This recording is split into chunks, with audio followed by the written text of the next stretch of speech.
జై శ్రీరామకృష్ణ. స్వర్ణమయ కాశీని శ్రీరామకృష్ణులు దర్శించడము. పుణ్యక్షేత్రాలలో నివసించే జనాలలో సైతం విషయాసక్తి తీవ్రస్థాయిలో ఉండడం చూసి శ్రీరామకృష్ణులు ఎంతో బాధపడ్డారు. అయినప్పటికీ ఆయనకు ఆ క్షేత్రాలలో అసాధారణ దివ్య దర్శనాలు, అనుభూతులు కలిగాయి.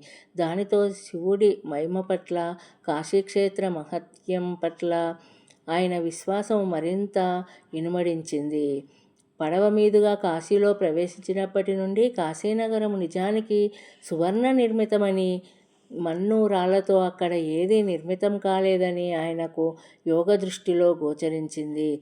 వాస్తవానికి యుగాంతరాల నుండి విశ్వనాథుణ్ణి ఆరాధిస్తూ వస్తున్న సాధువులు, భక్తుల అమూల్య స్వర్ణమయోజ్వల ఆధ్యాత్మిక భావరాశులు కుప్పలు కుప్పలుగా ప్రోగై ఘనీభవించి ప్రస్తుతము కాశీనగర రూపాన్ని సంతరించుకున్నట్లుగా తోస్తున్నది. తేజో విరాజమానమై ప్రకాశిస్తూ మూర్తిభవించిన ఆ ఆధ్యాత్మిక భావోద్వేగాలే కాశీక్షేత్ర అసలైన స్వరూపము. ఇక బాహ్యంగా కానవస్తున్నది దాని నీడ మాత్రమే. జై శ్రీరామకృష్ణ.